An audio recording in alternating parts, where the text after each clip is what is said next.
Colours of the Eastern Mediterranean is a very interesting cruise, taking you from Istanbul around the Levant to places like Egypt and finally finishing in Piraeus for Athens, the Greek capital. This 13-day cruise actually departs the UK on the 30th of October and flies to Istanbul, where people will spend the night on board Discovery in port and then have a full day to explore this city that straddles both east and west. From Istanbul we continue through to Conakry, where the highlights are Troy and also the Gallipoli battlefields, where many reminders of the campaign in the First World War. We then continue in Turkey to Dikili. The highlight of here is the archaeological site of Pergamum.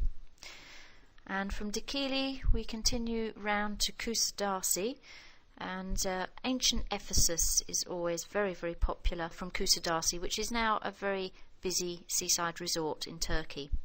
From Kusadasi we spend a day at sea before arriving in Tartus in Syria, and from Tartus people can either visit Damascus, which is one of the cities which claims to be the oldest in the world, or the very interesting archaeological site at Palmyra.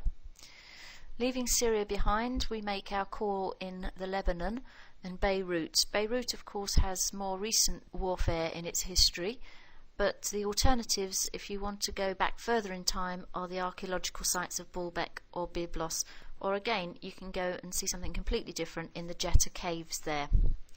We then have a day at sea before going to Egypt and Alexandria, which is Egypt's second largest city.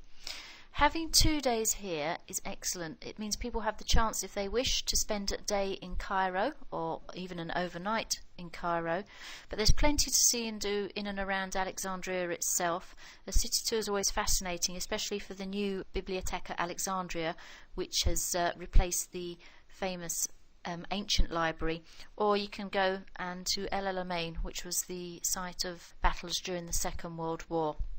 And leaving Egypt behind, we then spend a day at sea cruising north again to Piraeus, which is of course the gateway to Athens.